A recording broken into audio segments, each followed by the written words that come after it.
Moi, je ne ferai pas. On m'a dit, vous voulez faire le Venezuela en France? Mais ils sont bêtes à manger du foin. Le Venezuela en France, comment c'est possible? On n'a pas de pétrole. Comment je fais un modèle économique qui soit celui du Venezuela? Ça ne tient pas debout.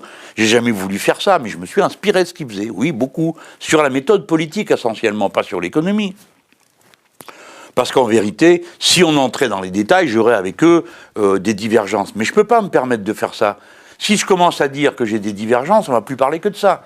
C'est pareil pour Cuba, par exemple. Bon, bah, Cuba, moi, j'ai toujours eu un rapport critique au système politique cubain. Mais que ce soit le Venezuela comme pour Cuba, le point numéro 1, c'est pas d'embargo, pas d'intervention militaire. Voilà. Les sanctions, ça ne fonctionne pas?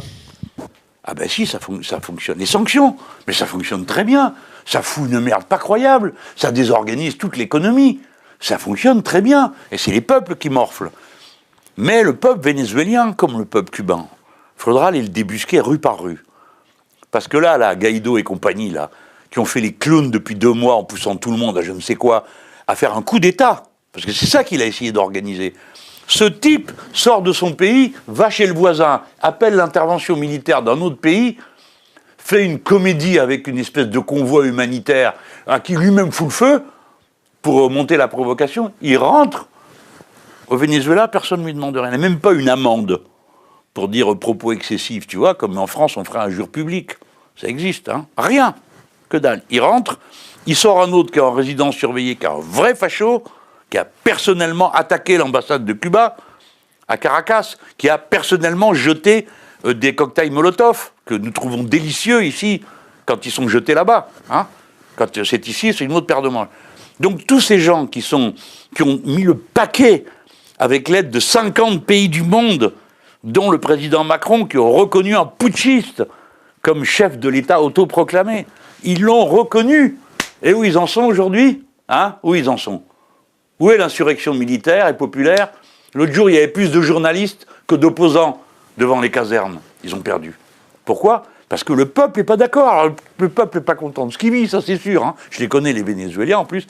C'est des gens des Caraïbes, il ne faut jamais perdre ça de vue. Hein. C'est peut-être dur, hein. Et puis pas facile pas facile. Mais ils ne veulent pas être les agents des Américains et aider des fachos qui viennent des beaux quartiers de Caracas à prendre le pouvoir, retourner comme avant, à être des animaux. Non, ils ne veulent pas. Alors, sans doute qu'il y a d'ailleurs, une partie de l'opposition vénézuélienne, de droite, ne fait pas partie des putschistes. Monsieur Capriles, c'est un nom qui ne dira rien en France, mais il a quand même été candidat 2 fois à l'élection présidentielle pour la droite. Parce que la droite au Venezuela, il faut la voir, hein. Ça va des socialistes à l'extrême droite la plus bestiale. Hein. C'est ça la droite du Venezuela. Bon, ben, y a des gens là-dedans qui disent, voilà, bon, d'accord, on s'oppose, mais c'est la démocratie, quoi. Pas des coups de fusil, pas les batailles rangées dans la rue et le reste. Ceux-là, ils ne sont pas d'accord avec le putsch et faire venir les Américains. Alors, ils sont tous là à dire, oui, mais la situation économique est épouvantable. Ben, très bien, levez l'embargo, ça ira déjà un peu mieux. Si vous trouvez que ça va si mal que ça, quelle est la réponse de M. Pompeo, le proconsul général pour l'Amérique du Sud de l'Empire? C'est de dire les Russes doivent partir. Ah bon? Parce que c'est les Russes le problème maintenant, aussi au Venezuela. Enfin, tout ça est absurde. Alors, bon, qu'est-ce que je peux dire sur le Venezuela? On attend de moi que je critique. Je critiquerai pas, je le ferai pas. On dit, vous soutenez le Venezuela. J'admire le Venezuela. Qu'est-ce que c'est que cette histoire? Je regarde, d'abord je suis français. Et pas qu'un peu. Donc je regarde, j'apprends déjà. Premièrement, je ne me prends pas pour le centre du monde, comme tous les Européens centrés. Dès que ça a lieu en Amérique latine, ils considèrent tout ça comme un ramassis d'indigènes folkloriques, et ils ne s'intéressent pas à ce qu'ils font. Mais ce qu'ils font est très intéressant. Et ça nous permet de vérifier des hypothèses, d'en infirmer, d'en confirmer, de ce qui marche pas, ce qu'il ne faut pas faire, ce qu'il faut apprendre d'eux. On a plein de choses à apprendre d'eux, dans tous les domaines. Alors c'est vrai que sur le plan économique, je me sentais plus proche de Rafael Correa, mais ça, je ne sais pas pourquoi je vous dis ça, parce que ça ne sert à rien, ça n'éclaire rien. Mais moi, ça permet de dire que j'aimais bien la manière avec laquelle Rafael Correa avait pris la question du redéploiement des infrastructures en Équateur.